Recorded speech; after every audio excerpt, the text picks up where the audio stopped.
In this video, we delve into the dark history of Colorado's most notorious female killers. From chilling crimes to shocking motives, these women have left an indelible mark on the state's criminal landscape. Join us as we explore their stories, uncover the details of their sinister actions, and attempt to understand the twisted minds behind these heinous acts. Brace yourself for a gripping look at some of the most infamous women in Colorado's criminal history. 1.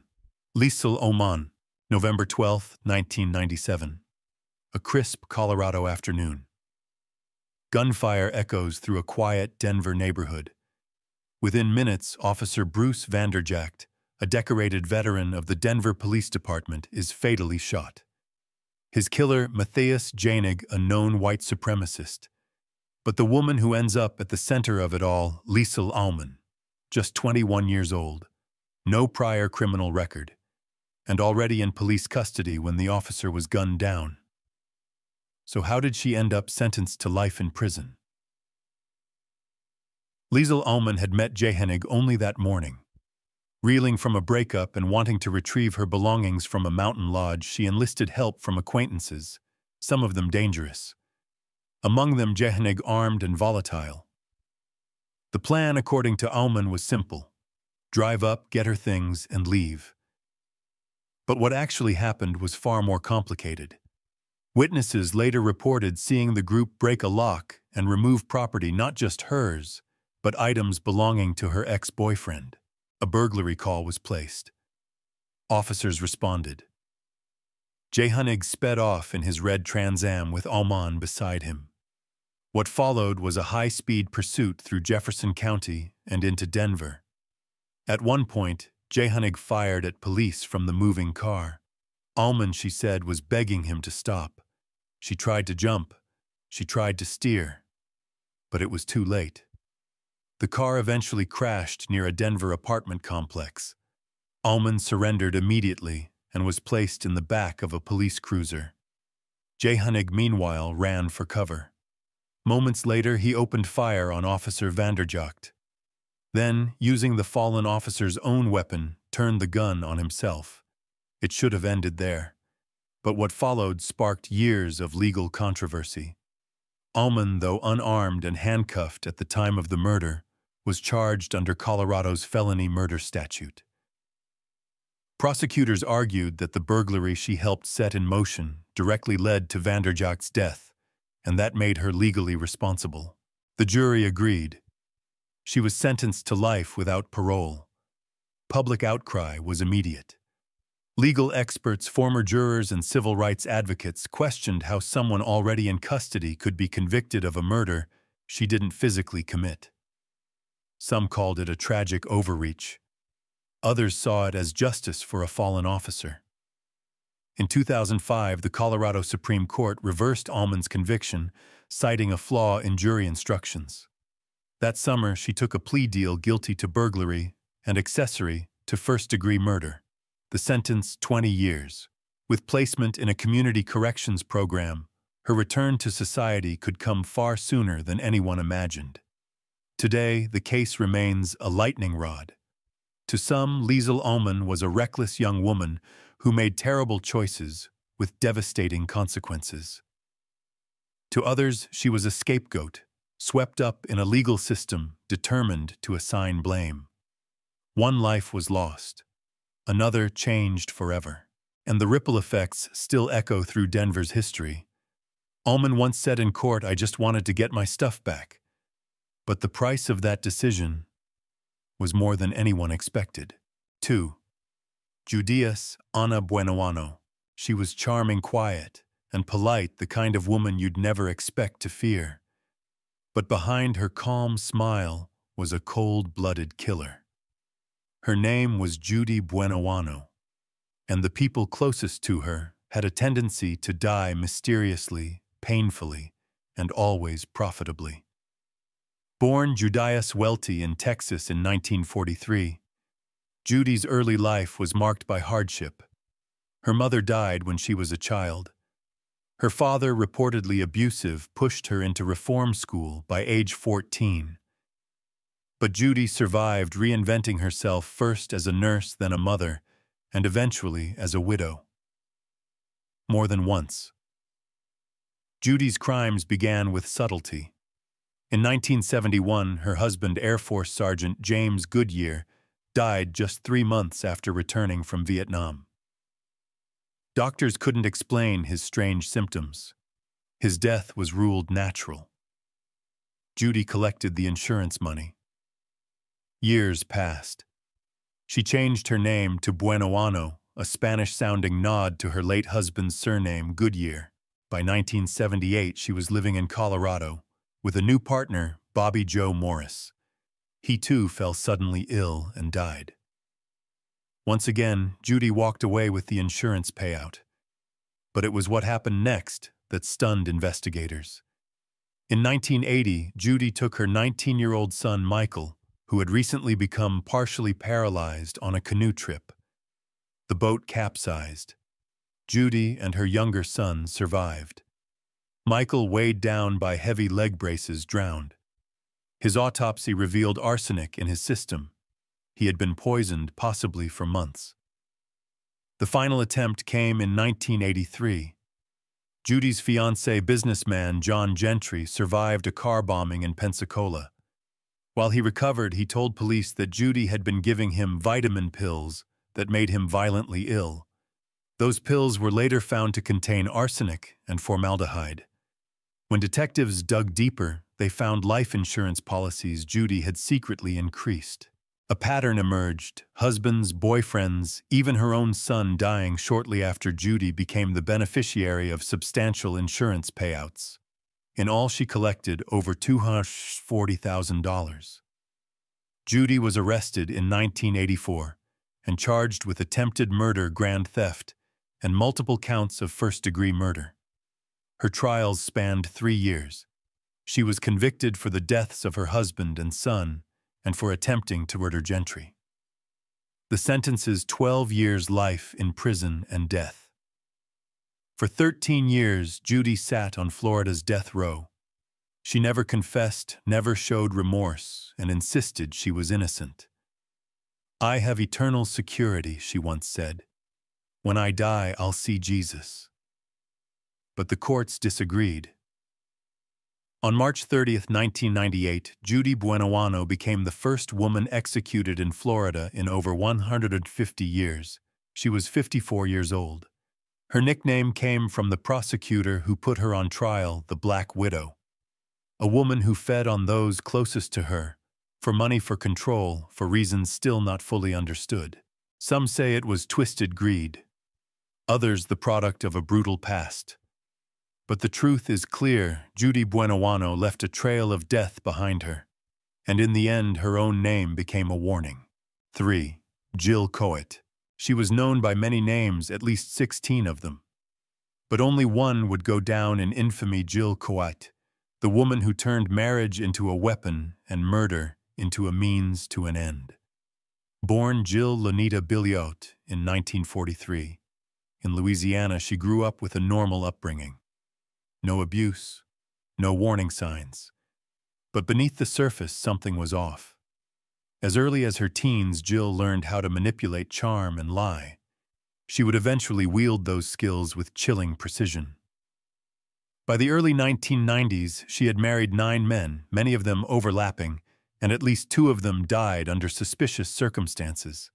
She forged documents, faked pregnancies, and left a trail of bankrupt husbands and broken lives.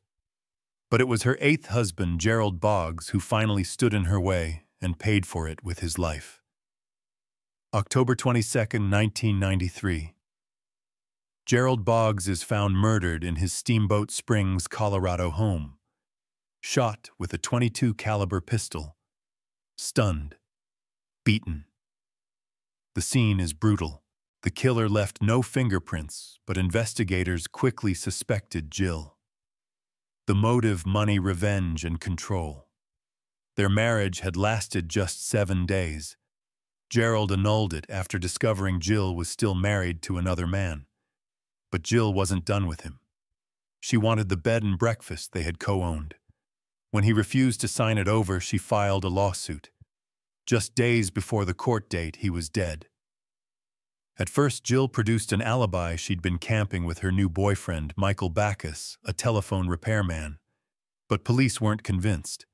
Witnesses claimed Backus had tried to hire them to kill Gerald. Others saw the couple near Gerald's home wearing disguises on the day of the murder. And then came the turning point. Jill's own son, Seth, came forward. He told investigators Jill had called him the night of the murder and said, "It's over, and it's messy." That chilling message was the final piece. On December 23, 1993, Jill COIT and Michael Backus were arrested and charged with first-degree murder and conspiracy to commit murder. Their trial stretched for weeks. Despite her efforts to discredit evidence and cast suspicion elsewhere, the jury saw through her web of lies. March 17, 1995. Guilty. Both Jill and Backus were sentenced to life in prison without the possibility of parole. The judge imposed an additional $1 million fine on each, ensuring they could never profit from their crimes. But even behind bars, Jill didn't stop scheming. In 1998, she posted a personals ad online, "Want U.S. citizenship, marry an inmate." Immigration officials shut it down. Later, she filed multiple lawsuits claiming human rights violations, none of which held up in court. Her official parole eligibility date, March 16, 2004. Barring a miracle, she will die in prison. Jill COIT left a legacy of deception, bigamy, and betrayal. But in the end, she picked the wrong man to manipulate. Gerald Boggs saw through her, and though he paid the ultimate price, his fight for truth exposed a killer hiding in plain sight. She picked the wrong town. She picked the wrong man. And she picked the wrong family, Gerald's brother said. And he was right. 4. Rebecca Fincham Davis. They arrived in Colorado looking for a fresh start. What they left behind was a crime that would haunt the state for decades. Gary Lee Davis and his wife Rebecca weren't just troubled. They were dangerous, fueling each other's darkest impulses until it led to a single, horrifying act. Gary Davis was born in 1944 in Wichita, Kansas. From a young age, his life was marked by instability, abuse, and rage. He dropped out of school in 9th grade and joined the Marines at 17, but was discharged with signs of psychological issues. Over the years, he built a criminal history that included burglary, sexual assault, and disturbing sexual behavior. While serving time for one of those assaults, Gary began corresponding with Rebecca Fincham. She was vulnerable, drawn to danger, and eventually became his wife while he was still in prison. After his release in 1985, the two settled near Byers, Colorado. But normal life never interested them. Gary was openly obsessed with sex. When things grew cold between him and Rebecca, they turned to pornography, then to fantasies involving other women. But the fantasies quickly became something much worse. In July 1986, their thoughts turned to action. On the evening of July 21st, Rebecca called a neighbor, Virginia May, under the pretense of bringing over baby clothes. Virginia, a 34-year-old mother of 2, had no reason to suspect anything. What happened next was chilling. They arrived at her home. As Virginia walked outside with her young daughter, she was lured toward a shed. There, Gary struck her and forced her into the car. Rebecca told the child to go back into the house. They drove Virginia into a secluded field. She was tied, assaulted, and shot 14 times with a .22 rifle. Before Gary pulled the trigger, Virginia pleaded for her life, offering them money to let her go. Her hands bore powder burns. She had fought until the very end. Gary and Rebecca hid her body under hay, then casually returned home. Gary reportedly saying he wanted to grab a few more beers from their cooler. Hours later, Virginia's children told authorities Becky took her. Investigators immediately focused on the Davises. Gary initially lied, claiming Virginia might still be alive. But once her body was discovered, his story unraveled. He confessed in court and was sentenced to death exactly 1 year after the murder. The jury took just 3 hours. Rebecca was convicted on multiple charges and received life in prison. She never showed remorse. Gary Davis was executed by lethal injection in 1997, the first execution in Colorado in nearly 3 decades. His final request, a cigarette, was denied. He made no final statement. Some crimes are driven by hate, others by lust, but the ones that chill the most are fueled by complicity. Together, Gary and Rebecca Davis destroyed a family, ended a life, and proved that evil doesn't always act alone. It sometimes comes as a pair. 5. Janice K. Dodson. On a crisp October morning in 1995, the Colorado wilderness was quiet until a single call for help broke the silence. Janice Dodson was frantic, shouting that her husband had been shot while hunting. Nearby veteran officer Doug Kyle responded, finding Bruce Dodson lying in the grass, motionless. His orange hunting vest was off to the side, and Janice was sobbing, insisting it was a terrible accident. But what looked like a hunting mishap quickly unraveled into something far darker. The autopsy revealed not 1 bullet, but 3. A single accident could be explained. 3 shots pointed to intent. Investigators had a mystery and a growing suspicion. Janice Dodson was no stranger to loss. Recently divorced from her first husband, she met Bruce at the hospital where they worked. She was a nurse, he a quiet lab tech. They married just 3 months before that fateful trip. But behind the romance was a financial storm. Janice had mounting debts and a history of extravagant spending. Bruce, on the other hand, owned 2 properties, a car, a horse, and several retirement accounts. In the months following their marriage, Janice convinced Bruce to update his will place property in her name and take out multiple life insurance policies. They would only pay out in the event of accidental death. On the second day of hunting season, the couple set up camp in a crowded area, an odd choice given the vastness of the surrounding wilderness. Janice claimed she and Bruce separated briefly that morning, and that she later found him shot. But when investigators studied the scene, inconsistencies emerged. A bullet had pierced a nearby fence post. Spent .308 caliber shell casings were found, yet neither Janice nor Bruce had brought that type of rifle. Then came a curious detail. Just 3/4 of a mile away, Janice's ex-husband, J.C. Lee, was also camping. He reported his .308 rifle stolen the day before the shooting. At first glance, it looked like a convenient suspect, but Lee had a solid alibi, hunting far from camp with witnesses to back him. That left one question: had Janice used the rifle to frame her ex? For nearly 3 years, the case stalled. Then investigators re-examined one overlooked piece of evidence: Janice's coveralls from the day of the shooting. The mud on them didn't match her own campsite. Instead, forensic testing revealed it matched a rare bentonite clay found only near Lee's campsite. That discovery placed Janice where the rifle had gone missing and shattered her version of events. She had also drained Bruce's accounts, sold his belongings, and was gambling at a Louisiana casino within weeks of his death. The life insurance companies refused to pay, suspecting fraud. But by then, she had already remarried. Janice was arrested and brought to trial in 2000. The jury deliberated for 3.5 days before finding her guilty of first-degree murder. She was sentenced to life in prison without parole. To this day, Janice maintains her innocence. But the evidence tells a chilling story: a rushed marriage, a financial motive, a missing rifle, and a trail of mud that led straight to the killer.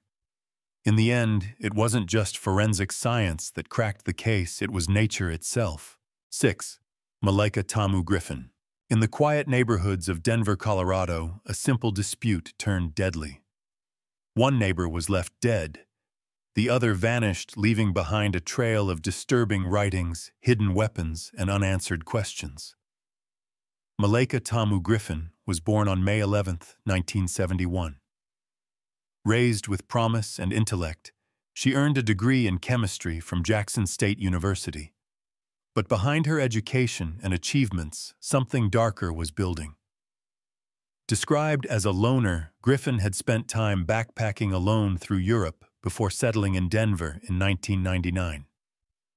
She rented a room in a house next to 25-year-old carpenter Jason Horsley and his girlfriend. On May 18, 1999, a mundane annoyance sparked a fatal outcome. Horsley had left his construction tools outside Griffin's home after work. A verbal argument erupted between the two. Minutes later, it escalated beyond words. Griffin returned to her apartment, retrieved a 9mm handgun with a laser sight, and shot Horsley in the back. He died instantly. Then she disappeared. Police soon discovered more than just a murder scene. Inside Griffin's apartment was an arsenal, a rifle, ammunition, even hand grenades. Investigators also uncovered writings pages filled with hatred, including references to violence, weapons, and extremist ideology. Griffin fled first to a friend's house where she stole a car at gunpoint. The vehicle was later found abandoned in Iowa. From there, she boarded a bus to Chicago and vanished. For 6 years, Malaika Griffin lived under the radar. She adopted a new identity, Lake Griffin, and worked quietly at a biotech lab in El Cajon, California. She picked up shifts at fast food restaurants and thrift stores, never drawing attention. Her past, it seemed, had been buried. But in June 2005, everything changed. After being featured once again on America's Most Wanted, a viewer recognized her. FBI agents moved in quickly. When confronted, Griffin admitted who she really was. She was arrested without incident and extradited to Colorado. Her trial began in early 2006. The prosecution presented Griffin's writings as evidence of intent, disturbing entries detailing fantasies of violence and deep resentment. Griffin testified in her own defense, claiming the shooting was an accident and that her writings were simply part of a fictional story. The jury didn't believe her. After just 1 week of testimony and 7 hours of deliberation, Malaika Griffin was found guilty of first-degree murder, aggravated robbery, and motor vehicle theft. She was sentenced to life in prison without the possibility of parole. Today, she serves her sentence at La Vista Correctional Facility in Pueblo, Colorado. Her appeals have all been denied. Some criminals hide behind masks. Others wear normalcy like armor. Malaika Griffin was highly educated, composed, and outwardly ordinary. But behind closed doors, she harbored a darkness that turned a neighborly conflict into a senseless murder and led to 6 years as one of America's most wanted fugitives. A chilling reminder that rage, when hidden long enough, doesn't disappear. It waits, and when it surfaces, the results can be deadly. 7. Isabella GUZMAN. In the quiet suburb of Aurora, Colorado, a tragedy unfolded in late August 2013. One that would leave a community shaken and a nation searching for answers. Isabella GUZMAN, just 18 years old, was far from the typical portrait of a killer. Online, she posed in bright clothes, smiled freely, and looked like a carefree teen. But behind that image was a volatile relationship with her mother and a mind unraveling. Born in June 1995, Isabella had grown up in a divided household. Her parents divorced early in her life, and by age 7, she had been sent to live with her biological father due to mounting behavioral issues. According to family members, the tension between Isabella and her mother, Yun Mi Hoi, had only escalated over the years. As she entered adulthood, her defiance deepened. Threats, shouting matches, and disturbing outbursts became the norm. Then came the chilling warning. On the morning of August 28, 2013, Isabella emailed her mother a message that simply read, "You will pay." That same day, police were called to the home over concerns about Isabella's behavior. Officers spoke with her and offered a stern warning, change your conduct or face the consequences. But by nightfall, it was already too late. Around 9:30 p.m., Yoon Mi-hoy returned home and went upstairs to shower. Moments later, her husband Isabella's stepfather heard thumping from the bathroom above. When he rushed upstairs, he saw blood pooling beneath the door. He tried to get inside, but Isabella was on the other side, pushing back. Then, silence. When the door finally opened, she stepped out, expressionless, holding a knife. She didn't say a word. Her mother was found on the bathroom floor, lifeless. An autopsy would later reveal 79 stab wounds to the face and neck. The brutality shocked even seasoned investigators. Isabella fled the scene wearing only a pink sports bra and turquoise shorts. A 16-hour manhunt followed. She was eventually found the next day, calmly walking near a parking garage just a few miles from the crime scene. She surrendered without incident. In court, Isabella appeared detached. She smiled at cameras, refused to leave her cell, and made faces during hearings. The public watched in disbelief as the teen's behavior blurred the line between instability and cold calculation. Charged with first-degree murder and 2 counts of a crime of violence, Isabella GUZMAN was ordered held without bond. She would later be committed to a psychiatric facility after being found mentally unfit to stand trial. In interviews, her father expressed heartbreak. "She's a good kid," he said, "but I don't know what happened." To this day, Isabella remains confined, her trial delayed indefinitely due to her mental state. Her case continues to spark debate over mental illness, teen violence, and how warning signs are too often dismissed until it's too late. What led to such a horrific act? Was it untreated psychosis, a pattern of neglect, or a breaking point no one saw coming? Whatever the answer, one truth remains: a mother is gone, a daughter is lost, and a family will never be whole again. 8. Anna Marie HAHN. She was polite, charming, fluent in German, and deadly. In 1930s Cincinnati, Anna Marie HAHN was known as a caretaker, someone offering help to elderly men in her community.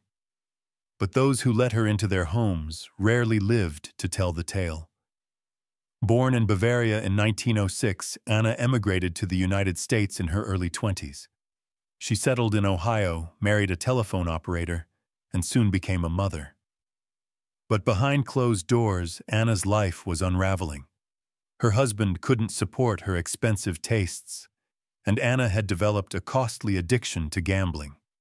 She needed money, and she didn't care how she got it.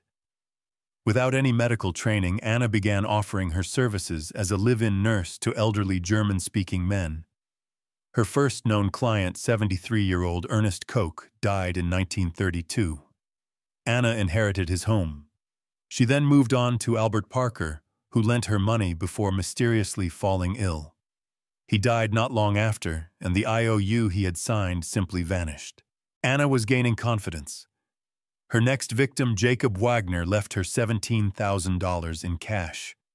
George Giselman, a retired shoemaker, left another $15,000. All of them had one thing in common: they died under her care, and always after transferring money or property to Anna. She didn't use violence. She used poison. Arsenic, croton oil, each death appeared natural, unique.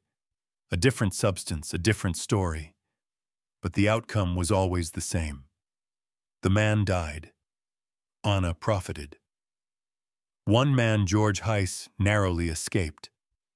After Anna served him a glass of beer, he noticed that a pair of flies landed in the drink and immediately dropped dead. When Anna refused to take a sip herself, he threw her out. He was left partially paralyzed, but alive. And still, he never contacted police. Her final victim, George Obendorfer, died in Colorado in 1937. Anna had lured him on a fake vacation, claiming they would visit a ranch she owned. He fell violently ill during the trip, and died shortly after arriving. When Anna tried to withdraw money from his account bank, staff grew suspicious. An autopsy confirmed what investigators feared: Obendorfer had been poisoned with arsenic. When police searched Anna's home, they discovered enough toxic chemicals to raise alarms, and court orders allowed them to exhume her past clients. All had been poisoned, each with a different substance. In October 1937, Anna went on trial for murder. The courtroom was packed. The evidence was damning. Witnesses described her as cold, calculated, emotionless. One chemist testified that Jacob Wagner had enough arsenic in him to kill several men. The jury deliberated for just 2 hours. Anna Marie HAHN was found guilty of first-degree murder. She showed no emotion until the sentence was read. Death. No recommendation for mercy. On December 7, 1938, she became the first woman executed in Ohio's electric chair. Her last words through tears were a plea for help. "No, no, Mr. Woodward, don't do this to me. Won't someone help me?" No one did. Behind a soft voice and a gentle smile was a woman who saw trust as a tool and death as a means to profit. Anna Marie HAHN didn't just steal from her victims. She stole their final years, their dignity, and their peace. And in the end, it caught up with her. 9. Miriam HELMICK. She was elegant, poised, and lived a life that looked picture-perfect from the outside. But Miriam HELMICK wasn't just a dance instructor. She was a con artist, a forger, and ultimately, a killer. Miriam HELMICK was born in January 1957. She moved from Florida to Colorado in 2005, where she taught ballroom dancing and lived on a sprawling ranch in Whitewater. That's where she met Alan HELMICK, a successful real estate businessman and a recent widower looking for companionship.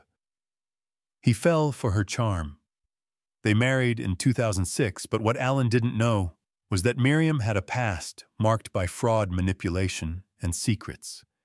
Her first husband had died from a gunshot wound while lying in bed next to her. It was ruled a suicide. That case has never been reopened. By 2008, Miriam had taken control of Alan's finances.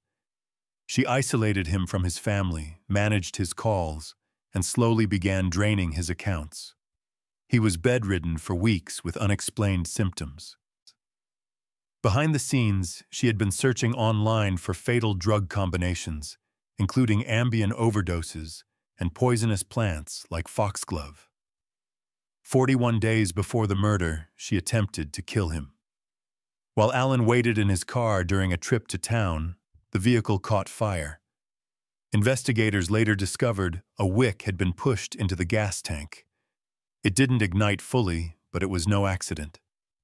Then, on June 10, 2008, Alan HELMICK was found dead in his kitchen. A single gunshot to the back of the head. Miriam claimed it was a robbery gone wrong, but there were no signs of forced entry. No valuables missing. Just one life taken and one woman left behind to tell the story. Miriam's version of events quickly unraveled. Investigators uncovered that she had forged more than $16,000 in checks from Alan's accounts, some of them made out to her dance studio. She had already started selling off his property. In her purse, police found identification cards belonging to Alan's late first wife. She had assumed not just the woman's name, but also her life. And she wasn't grieving. In Florida, where she had fled, Miriam was using fake identities and browsing online dating profiles, more than 200 of them. She was already looking for the next man, the next mark. Authorities arrested her on December 8, 2008, after a nationwide warrant was issued. She was pulled over during a routine traffic stop in Jacksonville. In court, she showed no emotion, offering no apology, no explanation. The trial lasted 4 weeks. Prosecutors presented surveillance footage, forged documents, and testimony from friends and family. The jury took less than a day. Miriam HELMICK was found guilty of first-degree murder, attempted murder, and 11 counts of forgery. On December 9, 2009, she was sentenced to life in prison without parole, plus 108 years. She never spoke at her sentencing. She stared forward silent. Her stepdaughters called her betrayal unforgivable. The judge called her actions deliberate and cold. Today, Miriam HELMICK remains behind bars in Colorado, a woman who married for trust and killed for money. Her story is a stark reminder that beneath the surface of charm and grace, darkness can take root and destroy everything in its path. Not every predator stalks in the shadows. Some dance right into your life and never leave. 10. Claudine LONGET. March 21st, 1976. Aspen, Colorado. A serene mountain town where the elite come to escape. But inside a private chalet nestled among the snow-draped pines, a single gunshot shattered the silence, and the life of a sports legend was lost. The victim, Vladimir "Spider" Sabic, an Olympic skier, charismatic, successful, beloved, and the woman holding the gun, his girlfriend, French singer and actress Claudine LONGET. Claudine had lived a life steeped in fame. Born in Paris, she became a Vegas showgirl at 19. Soon after she married crooner Andy Williams, released hit records and starred on screen. Her voice was soft, her image refined. But behind her gentle public persona, few could have predicted the storm that would follow. She met Spider in 1972 at a celebrity ski event. He was handsome, charming, and at the height of his career. Their chemistry was instant, a glamorous couple with a seemingly perfect life. But privately, their relationship was strained. Friends say arguments became common. Spider wanted out. Claudine, it seemed, did not. That day, Spider came home from skiing planning to shower and attend a party. As he prepared in the bathroom, Claudine entered holding a handgun. Moments later, it fired. The bullet struck Spider in the abdomen. He collapsed, bleeding heavily. Claudine called for help and rode with him in the ambulance, but it was too late. She told police it was an accident, that Spider had been showing her how the gun worked. But doubts quickly surfaced. The gunshot wound suggested he was facing away, and rumors swirled that their relationship had turned bitter. Authorities charged Claudine with reckless manslaughter, but the case soon unraveled. Investigators had taken her diary and a blood sample without a warrant. Both were tossed from court. The diary, prosecutors said, painted a picture of obsession and emotional volatility. The blood test reportedly showed traces of cocaine. Neither could be used. With key evidence barred, the prosecution leaned heavily on the autopsy and physical distance between shooter and victim. But it wasn't enough. The jury convicted Claudine of a misdemeanor criminal negligence. Her sentence, 30 days in jail to be served on weekends, and a $250 fine. Public reaction was swift. Many felt she'd received special treatment. That fame had shielded her from consequences. That justice had been denied. After the trial, she disappeared from the spotlight. She never performed again. She married her defense attorney, Ron Austin, and still lives in Aspen quietly, privately, away from the scrutiny that once followed her every step. As for Spider Sabic, his family never truly received closure.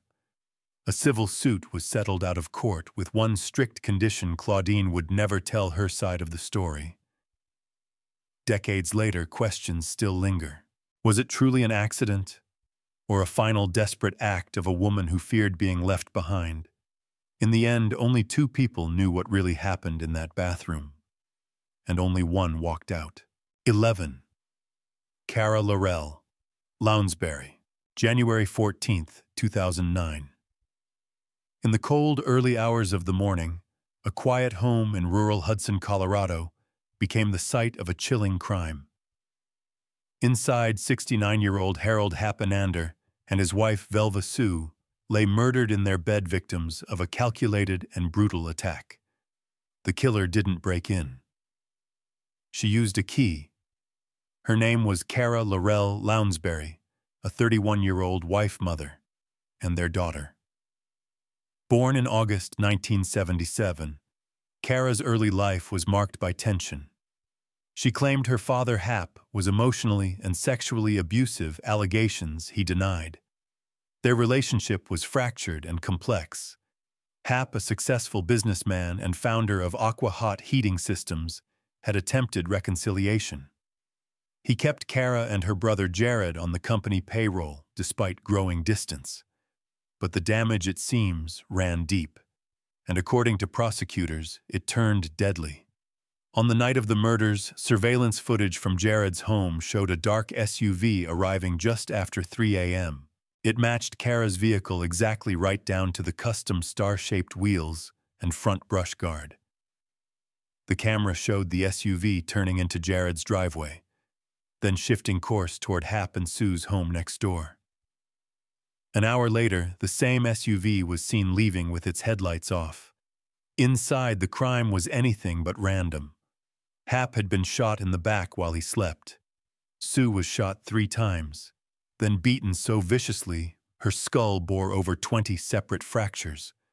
One final shot ended her life. Police later found the house ransacked, staged to look like a robbery gone wrong. But nothing was taken. Investigators recovered a latex glove at the scene inside DNA from Sue and a partial match to Kara. They also found shell casings matching a 9mm Glock. Kara owned one reportedly given to her years earlier. That same day, she claimed the weapon had been stolen. When confronted, Kara changed her story multiple times, admitting she drove out that night, but insisting she only visited her brother. Her alibi unraveled under pressure. And when Jared testified he dropped a bombshell just weeks before the murders, Kara had asked him, "Why haven't you ever killed Dad?" in court. The defense tried to turn the tables, accusing Jared of framing his sister. But the evidence told another story. The vehicle matched the glove, the DNA, the motive. Kara believed her father had cut her out of his will. She wanted the insurance money. And she hated her stepmother. On February 16, 2010, Kara Lorelle was found guilty of 2 counts of first-degree murder. She was sentenced to 2 life sentences without the possibility of parole. She didn't speak in court. She simply gasped as the verdict was read. The courtroom was filled with friends, family, and employees from Aqua Hot, a business Hap built from nothing. A man remembered by many as generous, compassionate, devoted. To this day, Kara remains behind bars in Colorado. She will never walk free again. A daughter's accusations, a family's destruction, and a night that left a legacy of silence, betrayal, and unanswered questions. 12. Molly Midyette. It was a quiet February day in Boulder County, Colorado. But behind closed doors, a devastating secret was about to surface. Molly Midyette, born September 23, 1978, seemed to have it all. A law school graduate, intelligent and articulate, married into one of Boulder's most prominent families. Yet beneath the surface, a far more troubling dynamic was at play. Friends and family described her as anxious, uncertain, and often overshadowed by her domineering husband, Alex Midyette, and his influential father.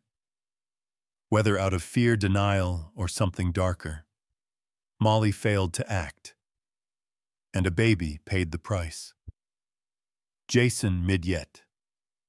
Molly and Alex's newborn son was just 10 weeks old when he was rushed to Children's Hospital on February 24, 2006. What doctors discovered was horrifying: over 20 broken bones, including ribs, arms, legs, and a fractured skull. It wasn't one injury, it was a pattern. Signs of prolonged, repeated abuse. Jason slipped into a coma and never regained consciousness. He died March 3, 2006. His death was ruled a homicide. But who was responsible? For over a year, the case remained unresolved. Rumors spread, whispers about wealth and influence. Were the Midyettes too powerful to touch? Finally, in May 2007, a grand jury indicted both Molly and Alex for child abuse resulting in death. Molly's trial came first. The prosecution argued that while she may not have inflicted the injuries herself, she had ample opportunity to seek help and didn't. Over days of testimony, Molly claimed ignorance. She said Jason appeared sick, not abused. But the jury didn't buy it. They saw a mother who knew something was wrong and chose silence over action. In December 2007, Molly was found guilty. 6 hours of deliberation sealed her fate. At sentencing, the judge called her intelligent and assertive, noting that she had every chance to protect her son and failed. On February 29, 2008, she was sentenced to 16 years in prison. Alex Midyette's trial followed. His defense focused on a possible medical explanation, claims that Jason had a bone disorder. But jurors didn't agree. Though he was convicted of a lesser charge, criminally negligent child abuse resulting in death, he too received 16 years. The story didn't end there. Molly, now using her maiden name Bowers, sought a new trial. Her lawyers argued that she had been manipulated by her husband and his powerful family, that she was a battered woman unable to advocate for herself or her son. She claimed her own legal team had failed her. But in 2011, a judge rejected that motion, calling her competent, involved, and fully engaged in her defense. To this day, Molly maintains her innocence not in action, but in intent. "I didn't do this," she said years later from prison. "It's not about getting out. It's about clearing my name." But for many, the facts remain inescapable. A baby died. The injuries were brutal, prolonged, and someone, either by hand or by silence, allowed it to happen. Molly Midyette remains behind bars.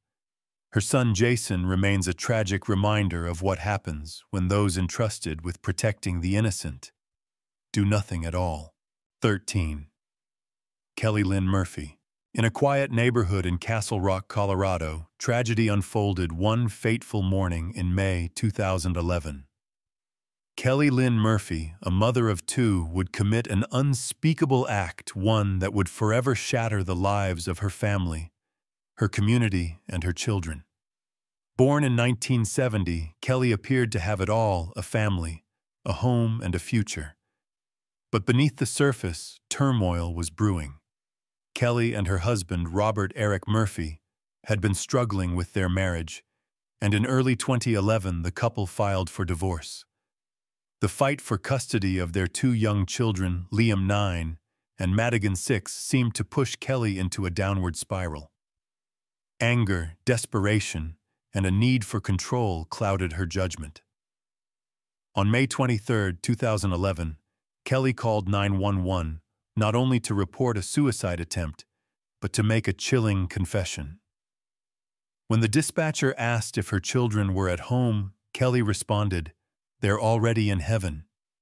In those simple words, she revealed a devastating truth. Her two children were dead, smothered in their own beds. The events leading up to this act of unthinkable violence began long before that morning. Kelli's emotional state had deteriorated rapidly in the weeks preceding the murders. She had been struggling with depression, and reports indicated that she felt abandoned, both by her family and by her husband. On the day of the murders, Kelli was supposed to appear in court for a custody hearing, a day that would mark the beginning of the final chapter in her relationship with Robert. But it was not a day for reconciliation. Instead, Kelli made a heartbreaking decision to take the lives of the very children she was fighting to keep. Investigators found a message written on the kitchen table in Kelli's home, left behind amid the chaos, a note that read, "Was it worth it?" Prosecutors argued this was a calculated act of control, as Kelli was desperate to retain full custody of her children and unable to accept any compromise. Her intent was clear: she wanted control, and she would stop at nothing to have it. The defense, however, suggested that Kelli had been under the influence of alcohol and pain medication, and did not remember the murders, claiming she had meant to take her own life, and was too intoxicated to understand the consequences. But prosecutors were quick to counter this claim. They argued that smothering 2 children was not an act committed by someone unaware of their actions, but rather a calculated decision driven by rage and control. After a 2-week trial, the jury deliberated for just 2 hours before convicting Kelli of 2 counts of first-degree murder and 2 counts of child abuse resulting in death. The sentence was swift. On November 27, 2012, Kelli was sentenced to 2 consecutive life sentences without the possibility of parole. Her actions left an indelible scar on her family, particularly her ex-husband Robert, who had to cope with the loss of his children and the betrayal by the woman he once loved. The tragedy also reverberated throughout the community, a reminder of the devastating effects of anger control and despair. Today, Kelli Murphy remains in prison serving her sentence. Her case serves as a stark reminder of how mental health, when left unchecked, can lead to incomprehensible acts of violence. Her children Liam and Madigan are gone, victims of a mother who let her personal demons overpower her maternal love. Their memories live on in the hearts of those who loved them, while Kelli's legacy is one of loss and irreparable harm. The question remains: could this tragedy have been prevented? Could the deepening despair of a mother facing a broken marriage have been addressed before it led to this? We may never know the answers, but the pain left behind endures, as do the memories of 2 innocent lives lost far too soon. 14. Shawna Louise Nelson. Shawna Nelson was born on October 1, Colorado. On the surface, her life appeared normal, but beneath it simmered a dangerous obsession. Shawna worked as a dispatcher for Weld County, where she began a secret affair with Ignacio Garaus, a Greeley police officer. Despite Shawna being married to another man, her relationship with Ignacio was intense and consuming. Over time, Ignacio's marriage to Heather Garaus began to unravel, and Shawna's desire to make Ignacio hers grew darker. January 23, 2007. Greeley, Colorado. A cold, calculated act would change everything. Heather Garaus, the wife of Shawna's lover, was gunned down outside the credit union where she worked. The killer, dressed in a black robe and a Grim Reaper mask, approached Heather with a chilling line: "You ruined my life. Get on the ground."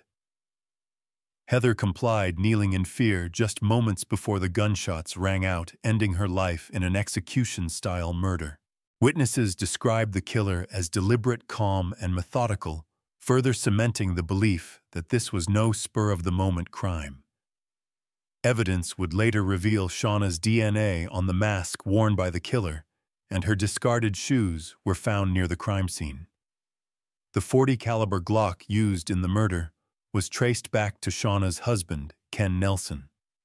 While Shawna claimed she sold the gun months earlier, the mounting evidence told a different story, linking her directly to the brutal killing of Heather Garaus. After months of investigation, Shawna was arrested on July 26, 2007. The prosecution built a strong case against her, citing gunshot residue found on her clothes' tire tracks from her truck near the scene and the damning DNA evidence. Shawna's defense attempted to distance her from the crime, but the weight of the evidence, coupled with testimonies from those who knew her, painted a clear picture of a woman scorned and driven by jealousy. In March 2008, Shawna was convicted of first-degree murder. The jury deliberated for just under 6 hours before returning a unanimous guilty verdict. The judge, acknowledging the premeditated nature of the murder, sentenced Shawna to life in prison without the possibility of parole. Shawna's refusal to show emotion as the verdict was read only deepened the chilling sense of indifference toward the life she had taken. Shawna Nelson remains incarcerated, serving her life sentence. The legacy of her crime is one of betrayal, obsession, and heartache. Heather Garouse's family is left to mourn the loss of a mother, a wife, and a friend whose life was cut short by a woman consumed with jealousy. Shawna's children, too, now have to live with the reality that their mother's actions have forever altered the course of their lives. Shawna's case serves as a haunting reminder of the destructive power of jealousy and obsession. The murder of Heather Garouse was not just the result of a love triangle gone wrong. It was the tragic culmination of an emotional and psychological breakdown.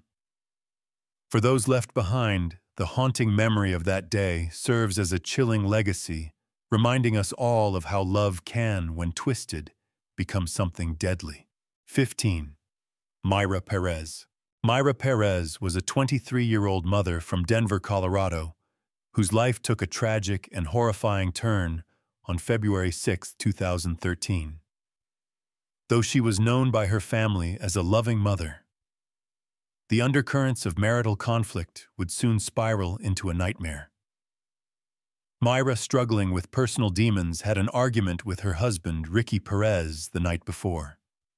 It was a dispute that seemed routine, something many couples experience, but the fallout would be unimaginable. Psychologically, Mayra's actions that day could be seen as the culmination of a series of emotional and mental pressures. The pressures of motherhood, a strained marriage, and the weight of an unknown personal burden led her to take a devastating step that would forever alter the lives of her children. On the morning of February 6, 2013, Mayra's home became the scene of an unspeakable tragedy. After a heated argument with her husband Ricky, who left the house to cool off, Mayra took a shotgun and a small-caliber handgun and committed a horrific act.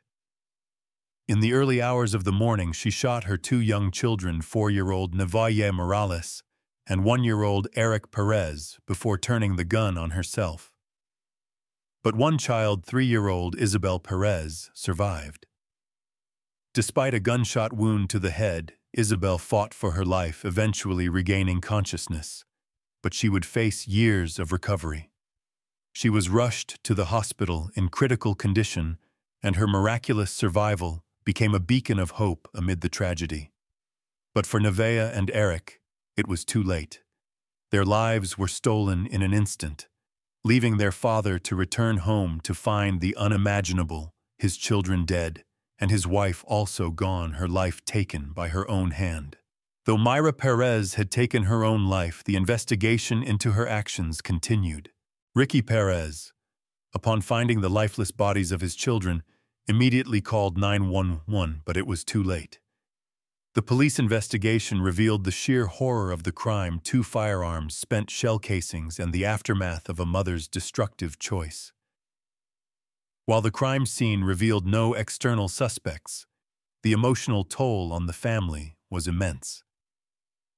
Mayra's relatives in Texas, including her sister Liliana and her cousin Irene, were left grappling with the aftermath, unable to understand what had driven her to such an extreme. Investigators would later determine that Mayra's emotional state, combined with the recent marital tensions, had fueled her tragic decision. The case shook the community. The thought that a mother could commit such an act, especially against her own children, seemed unfathomable to those who knew the family. The discovery of Mayra's mental and emotional struggles only added to the complexity of the case, but in the end, it was clear that she had acted alone. Mayra Perez's death and the tragic loss of her 2 young children left an indelible mark on her surviving daughter Isabel, who was left to navigate the traumatic aftermath of the shooting. Isabel's recovery, while miraculous, would require years of medical care and therapy. She became a symbol of resilience, a child whose life was nearly taken, but whose spirit refused to be broken. For Ricky Perez, the father, the pain was immeasurable. His family was shattered, and his grief was compounded by the knowledge that his wife's actions had brought such horror into their lives. The legacy of that morning is one of profound loss, both for the lives taken and for the future stolen from Isabel. The community around them, once familiar with the family's seemingly happy life, would never forget the tragedy that unfolded on Pearl Street. For them, it served as a sobering reminder of the silent struggles that can unfold behind closed doors and the irreversible consequences of unchecked emotional turmoil. 16. Ellyzabeth Joy RAINEY. Ellyzabeth Joy RAINEY, a 20-year-old woman from Colorado Springs, was a seemingly quiet individual, yet beneath the surface a turbulent storm was brewing.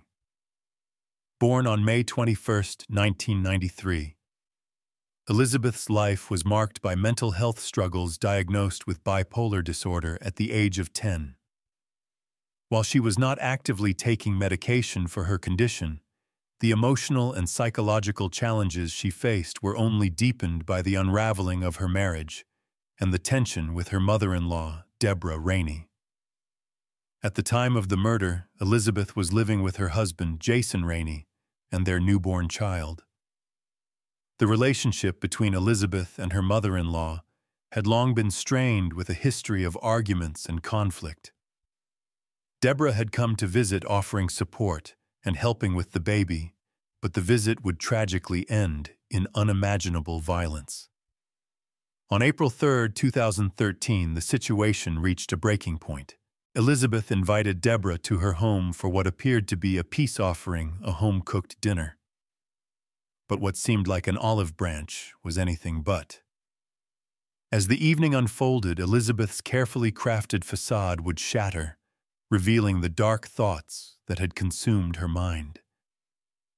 She began by boiling water on the stove, and as Deborah sat in the living room unaware, Ellyzabeth threw the boiling water at her.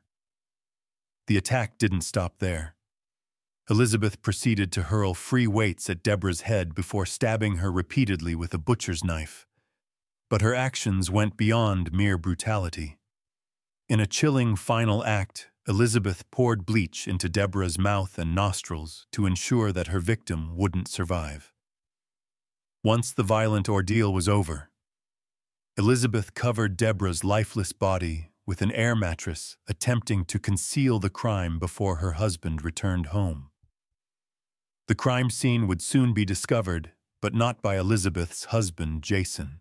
It was the neighbors who, after hearing the sounds of chaos, called the police. When officers arrived at the apartment, they heard a baby crying inside. Entering the home, they found a bloody butcher's knife on the kitchen counter. In a moment of desperation, Ellyzabeth handed over the baby to the officers, telling them, "I just killed someone." As she attempted to flee, officers quickly apprehended her. At the police station, Ellyzabeth confessed to the crime, admitting that her long-standing mental health issues had been exacerbated by hallucinations and voices, telling her that her mother-in-law was out to take everything from her. Yet despite these claims, Ellyzabeth appeared to understand the severity of her actions. She had planned the attack, buying knives days earlier, and preparing the scene for her violent assault. In January 2014, Ellyzabeth pled guilty to second-degree murder. The following month, she was sentenced to 41 years in prison, a sentence that would forever mark her for the violent death of her mother-in-law. Today, Ellyzabeth Rainey remains incarcerated, serving out her sentence for the brutal murder of Deborah Rainey. Her story serves as a tragic reminder of the hidden dangers that can arise from untreated mental illness, as well as the potential consequences of domestic and familial conflict. While her actions were fueled by her own personal struggles, the devastation she left behind cannot be denied. Deborah's life was cut short, and her family left to mourn the senseless loss. As for Ellyzabeth, the question of mental illness remains central to her case. Her struggles were not fully addressed, and her failure to seek proper treatment led to an irreversible tragedy. The case of Ellyzabeth Joy RAINEY is a stark reminder of the power of untreated mental health conditions and the catastrophic toll they can take on both the individual and the people closest to them. In the years following the murder, the community was left Tamu to grapple with the horror of what happened in that apartment. For Deborah's family, the pain of losing a mother, a grandmother, and a loved one will never fully heal.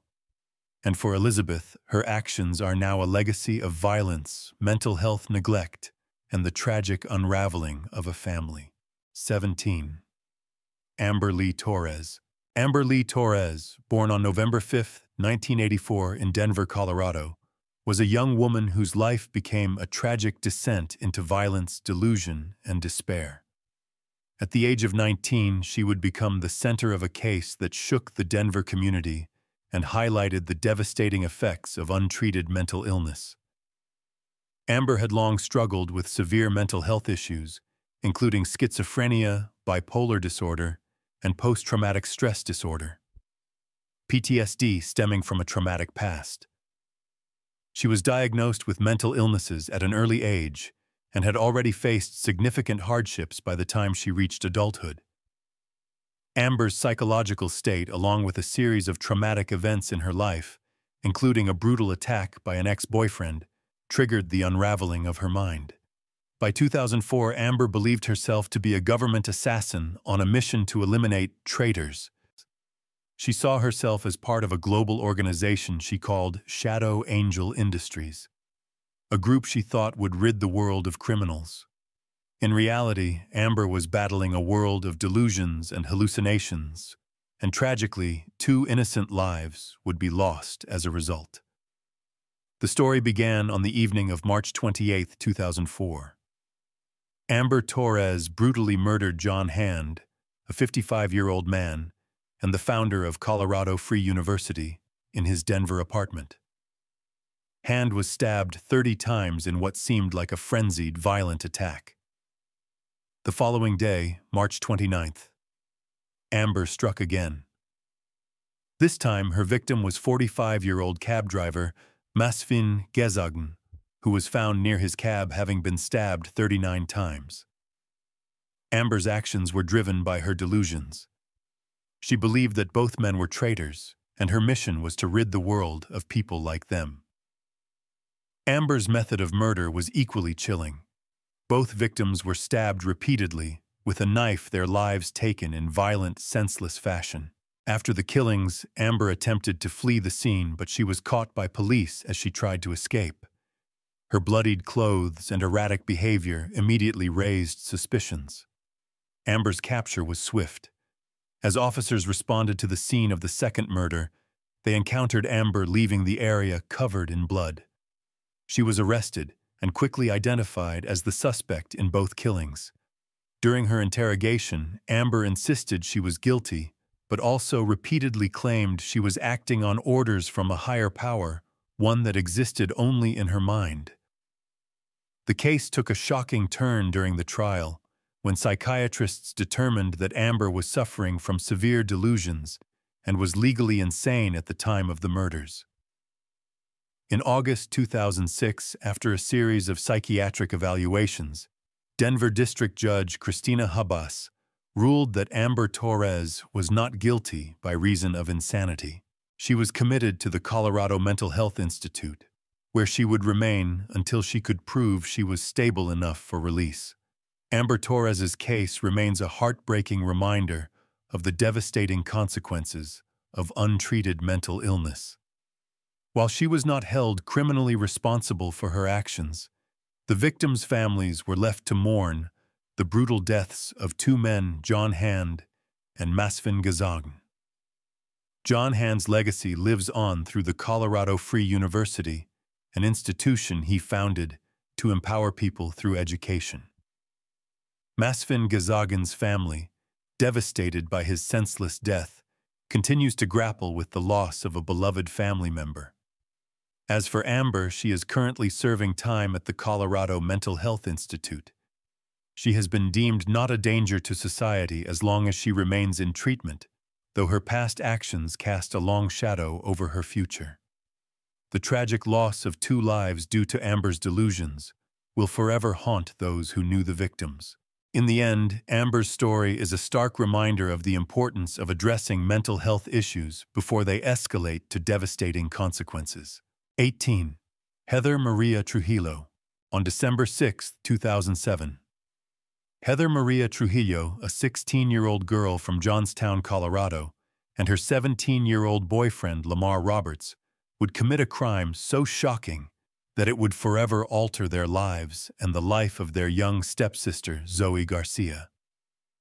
Heather, a teenager full of potential, was at a crossroads in life.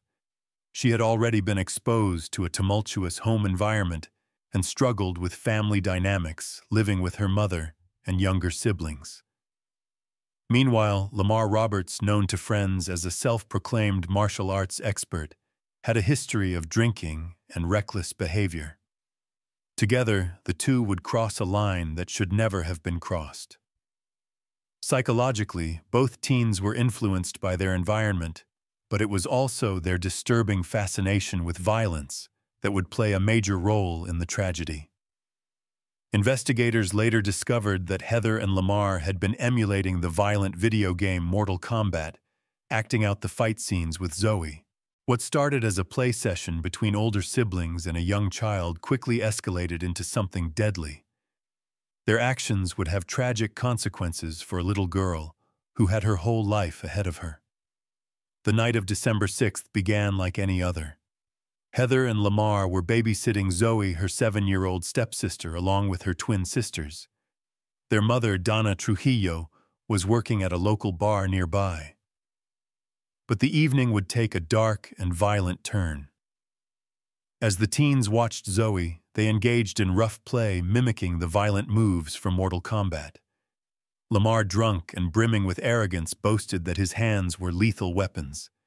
He kicked Zoe in the chest with such force that she collapsed, unable to get up. He body-slammed her and continued to hit and kick her even after she begged him to stop. In a final tragic moment, Zoe stopped breathing. Instead of immediately seeking help, Heather and Lamar waited, trying to revive her on their own, but to no avail. It wasn't until it was too late that they finally called 911. Zoe was rushed to the hospital, but her injuries were too severe. She was pronounced dead from blunt force trauma, including a broken wrist, severe bruising, and internal bleeding. The authorities quickly arrested both Heather and Lamar. Initially charged with child abuse resulting in death, the two teens were tried as adults due to the severity of the crime. Heather, despite her role in the attack, initially tried to downplay her involvement, but the truth emerged. She pled guilty to child abuse negligently causing death and was sentenced to 18 years in prison, a sentence that would be suspended if she successfully completed 6 years in a youth offender program. Lamar Roberts was sentenced to 36 years in prison after pleading guilty to child abuse resulting in Zoe's death. He had been drunk during the incident and was the more aggressive of the two. Heather's testimony against him helped to secure his conviction, and she would later express remorse for her actions. But the damage to Zoe's life and to her own was irreversible.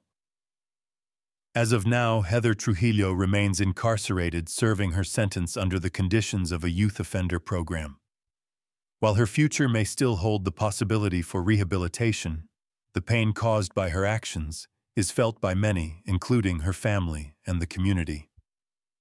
Zoe Garcia's tragic death, the result of a senseless imitation of violence, serves as a stark reminder of the consequences of unchecked aggression and the importance of both mental health care and responsible adult supervision. Zoe's legacy lives on in the memories of those who knew her, described by neighbors as a bright, friendly little girl who was always willing to help others. Her family, left in ruins by the events of that night, will never forget the daughter, the sister, and the life lost far too soon. This case continues to raise questions about the impact of violent media, the responsibilities of caretakers, and the broader implications of what happens when the line between fantasy and reality is blurred. Zoe Garcia's story serves as a painful lesson, reminding us all of the fragile nature of life and the irreversible damage that can be done when violence becomes a game. 19. Donna YAKLICH. In 1985, Donna YAKLICH, a 31-year-old woman from Pueblo, Colorado, became the center of a murder case that would raise questions about domestic abuse, justice, and the lengths a person might go to escape a life of fear and torment.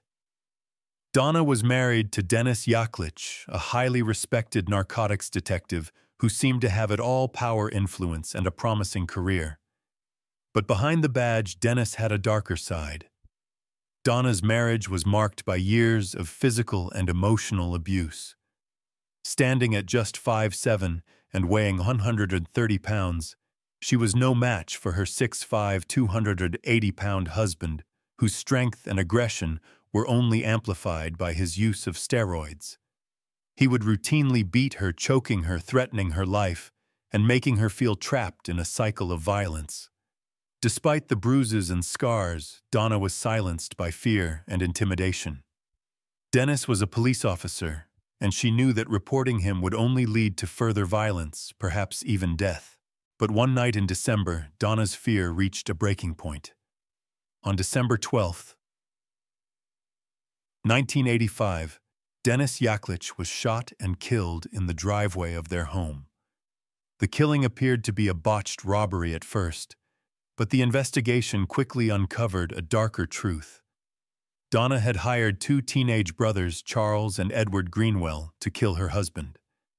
Donna's defense in the trial would center on her claim that she was a battered woman, desperate to escape the abuse that had defined her life for years.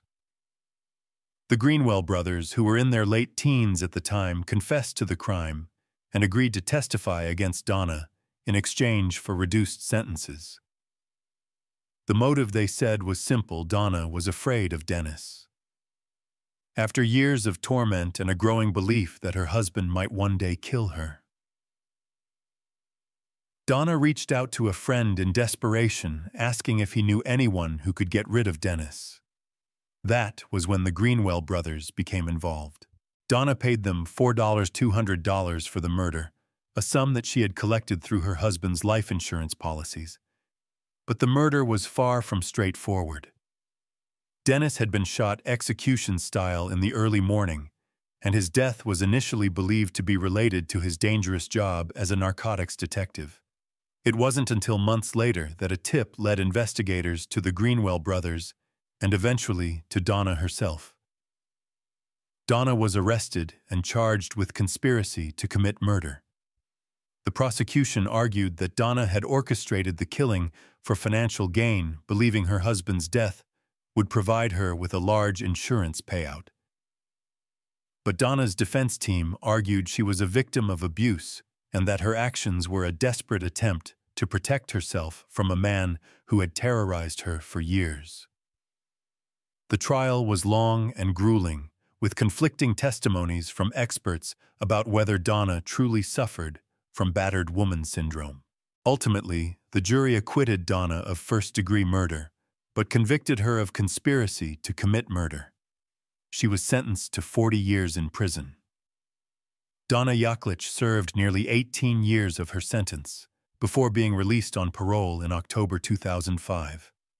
During her time in prison, she earned an associate's degree and worked with other victims of abuse, trying to help them break free from the cycle that once ensnared her. Donna's case remains controversial.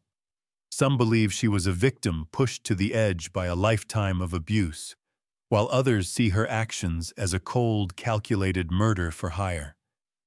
The legacy of her case, however, is clear. It shines a light on the dark realities of domestic violence and the often invisible suffering of those trapped in abusive relationships. Donna's story serves as a reminder of the complex and difficult decisions faced by those who endure relentless abuse and the lengths they might go to in their attempt to escape. Her case also raises important questions about the justice system, the effectiveness of the defense for battered women, and the lasting impact of domestic violence. The story of Donna YAKLICH may be over for now, but it leaves behind a haunting question. How far should someone be pushed before they are driven to take drastic actions to save their own life?